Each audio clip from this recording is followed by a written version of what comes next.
चला विद्यार्थी मित्रांनो, आजच्या व्हिडिओमध्ये आपल्याला शिकायचं आहे संख्येतील लहान मोठेपणा.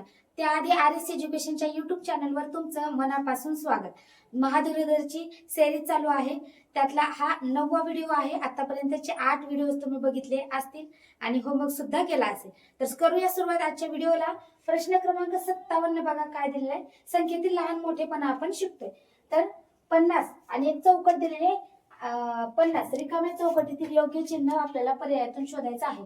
संख्येचा लहान मोठेपणा आपण शिकतोय. बघा 50 आणि ते चौकट दिले म्हणजे दोन्ही संख्या काय आहेत, बरोबर आहेत. त्याच्यामुळे याचं उत्तर पर्याय क्रमांक 1 आहे. कोणतीही मोठी नाही, कोणतीही संख्या लहान नाही, म्हणून आपण चौकटीमध्ये कोणतं चिन्ह वापरलं, चौकटीमध्ये आपण बरोबरचं चिन्ह वापरलं. ठीक आहे. आता पाहूया पुढचा प्रश्न. प्रश्न क्रमांक 58 बघा. इथं एक संख्या दिलेली आहे, त्याच्यामध्ये एक अंक कमी दिलेला आहे, हा स्टार दिलेला आहे. तर स्टारच्या जागी कोणता अंक असेल असं सांगितले. पण ही जी संख्या आहे ती या संख्येपेक्षा मोठी आहे असं सांगितले. ही जी संख्या आहे या संख्येपेक्षा मोठी आहे. मग ही आहे 79,689. मग ती कोणती राहील? इथं बघा, जर आपण 5 घेतला तर 79,588 म्हणजे ही याच्यापेक्षा लहानच येते. पर्याय क्रमांक 1 येईल का? नाही येणार. पर्याय क्रमांक 2 सुद्धा येणार नाही. पर्याय क्रमांक 3 बघा, 688 होईल इथे जर 6 ठेवला तर, आणि इथं 689 आहे म्हणून पर्याय क्रमांक 3 पण येणार नाही. पर्याय क्रमांक 4 बघा, इथं जर 7 ठेवला, 7 जर आपण इथं ठेवला तर इथं आहे 89,788, इथं 89,689. ओके, 788 म्हणजे हीच संख्या मोठी आहे, म्हणजे हे चिन्ह एकदम योग्य आहे. म्हणून प्रश्न क्रमांक 58चं उत्तर येईल पर्याय क्रमांक 4. समजतंय? असा तुम्हाला संख्येचा लहान मोठेपणा ओळखायचा आहे. याच्यावर भरपूर प्रॅक्टिस करायची आहे. पाहूया आपण पुढचा प्रश्न.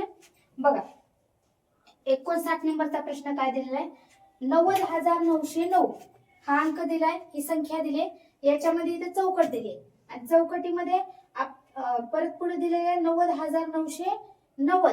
या विधानातील रिकाम्या चौकटीत पुढीलपैकी कोणते चिन्ह येईल? बघा परीक्षेमध्ये अशा पद्धतीचे प्रश्न जर आले तर काही गडबडीमध्ये तुम्हाला 90,909 आणि 90,990 यातला फरक कळत नाही. त्यासाठी तुम्हाला गरज आहे ती भरपूरच सराव करण्याची. बघा याच्यामध्ये कोणतं चिन्ह येईल? याच्यामध्ये तर पर्याय क्रमांक 1 ठेवलं तर पर्याय क्रमांक 1 हे एकदम योग्य आहे, कारण 909 हे 990 पेक्षा पर्याय क्रमांक 1 ठेवला इथं तर बरोबर येईल का? कारण ह्या चिन्हाचा अर्थ काय येतो?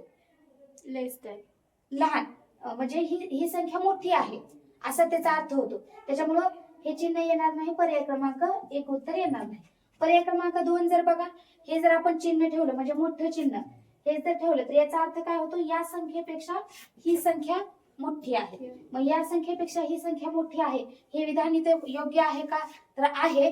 म्हणून आपलं उत्तर पर्याय क्रमांक 2 येणार आहे. आपल्याला हे चिन्ह ठेवायचे कारण ही संख्या 90,909 पेक्षा मोठी आहे. पर्याय क्रमांक 3 पण येणार नाही, पर्याय क्रमांक 4 पण येणार नाही. ओके, अशा पद्धतीने तुम्हाला सराव करायचा आहे. जाऊया आपण प्रश्न क्रमांक 7. चला मुलांना, संख्येचा लहान मोठेपणा शिकताना आपल्याला बघा प्रश्न क्रमांक 60 सोडवायचा आहे. प्रश्न क्रमांक 60 मध्ये काही संख्या दिलेल्या आहेत. आता या संख्या उतरत्या क्रमाने लावल्या तर त्यातील 3ऱ्या क्रमांकावरील संख्येच्या शतक स्थानी कोणता अंक असेल असं सांगितले. आता सगळ्यात आधी या संख्या आपल्याला उतरत्या क्रमाने लावायच्या. आता उतरत्या क्रमाने म्हणजे काय? तर मोठ्या संख्येपासून लहान संख्येकडे. ओके, तर बघा इथं संख्या दिल्या त्याच्यातली सगळ्यात मोठी संख्या कोणती आहे? 8,758, 8,787, 8,875 आणि 8,478.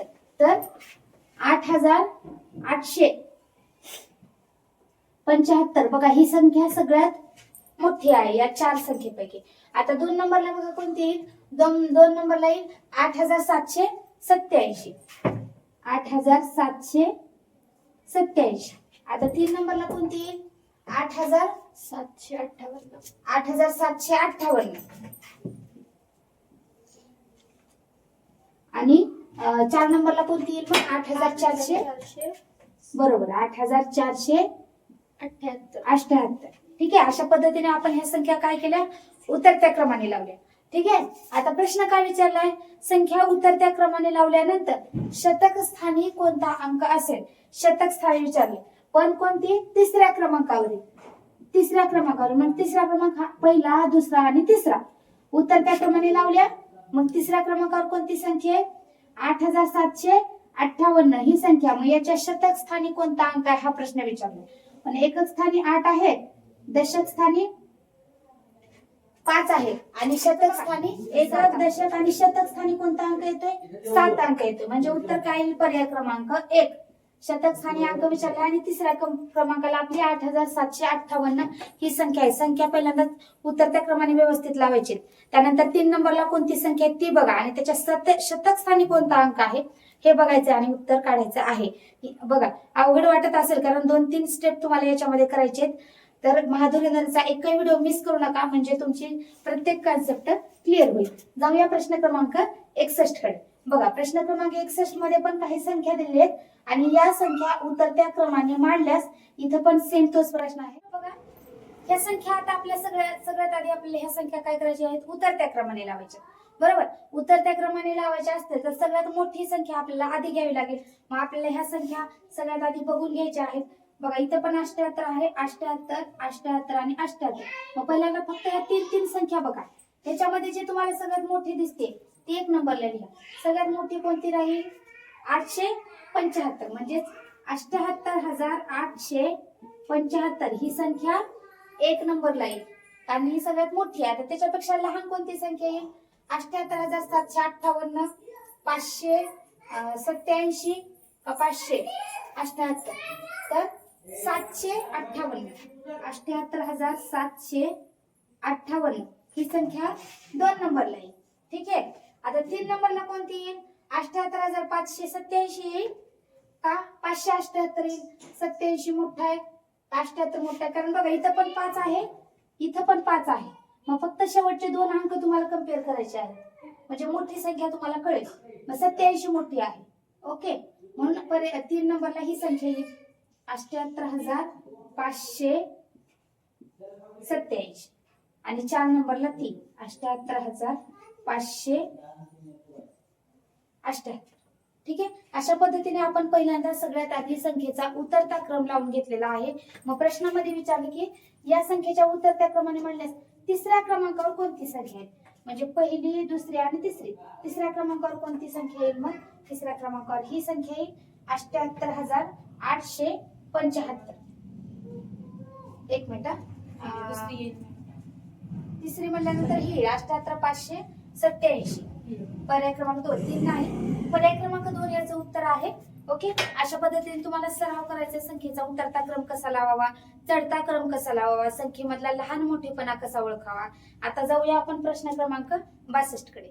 चला मुलांनो, आता पाहूया आपण प्रश्न क्रमांक 62. बघा प्रश्न क्रमांक 62 मध्ये काही संख्या दिलेल्या आहेत. या संख्या चढत्या क्रमाने मांडल्यास पहिल्या व शेवटच्या संख्येची आपल्याला बेरीज करायची. संख्या चढत्या क्रमाने मांडायची. आता चढत्या क्रमाने म्हणल्यानंतर लहान संख्येपासून मोठ्या संख्येकडे. मग सगळ्यात लहान संख्या बघा याच्यामध्ये कोणती आहे. आता ही जर बघितली तर 42,976 आहे, ही 24,000 आहे, ही 42,000 आहे, ही 24,000 आहे. मग आता पहिली आणि तिसरी संख्या 42,000 आहे. मग ती आपल्याला आधी घ्यावी लागेल का, नाही, सगळ्यात लहान संख्या घ्यायची. मग 24,796 का 24,976, तर 24,796 म्हणजे ही संख्या आपल्याला आधी घ्यावी लागेल. 24,796. ठीक आहे, ही संख्या सगळ्यात लहान संख्या आहे. आता लहानाकडनं आपल्याला मोठ्याकडे जायचे. ठीक आहे, मग पुढे बघा आपल्याला ही 1 नंबरला आली, त्यानंतर 2 नंबरला बघा 24,976 ही कुठे आली, 2 नंबरला आली. आता 3 नंबरला बघा 42,976 येईल का 42,796 येईल, 42,796 येईल. ओके, आणि नंतर सगळ्यात मोठी संख्या आहे 42,976. ठीक आहे, अशा पद्धतीने ह्या संख्या आपण कशा पद्धतीने लावल्या आहेत, चढत्या क्रमाने लावलेल्या आहेत, म्हणजे लहानाकडून मोठ्याकडे चढता क्रम. मग आता इथं काय सांगितलेलं आहे, पहिली आणि शेवटच्या संख्येची आपल्याला बेरीज करायची. मग पहिली संख्या कोणती येईल, ही येईल, आणि शेवटची म्हणजे ही येईल. या दोघांची आपल्याला बेरीज करायची. बघा बेरीज 42,976 अधिक 24,796 यांची बेरीज करा. 6 आणि 6 12ला 2, हातचे आले 1, 7 आणि 8, 8 आणि 8 16, 17ला 7, हातचे आले 1, 10 आणि 7 17ला 7, 3 आणि 4 7 आणि 6 कुठे आहे? 67,772 म्हणजेच पर्याय क्रमांक 1 हे या प्रश्नाचं उत्तर येणार आहे. समजते मुलांना? अशा पद्धतीने तुम्हाला गणित सोडवायचे आहेत. आणि हा जो प्रश्न आहे 63 नंबरचा तो आहे तुमच्यासाठी होमवर्क. हा सोडवा आणि कमेंट करून कळवायला विसरू नका. प्रश्न लिहून घ्या बघा. आणि हा व्हिडिओ शेजारी पाजारी नातेवाईक सगळ्यांना शेअर करायला विसरू नका. आर.एस. एज्युकेशनचा एकही व्हिडिओ जर तुम्हाला मिस करायचा नसेल तर आपल्या YouTube चॅनलला सबस्क्राईब करायला सुद्धा विसरू नका. धन्यवाद.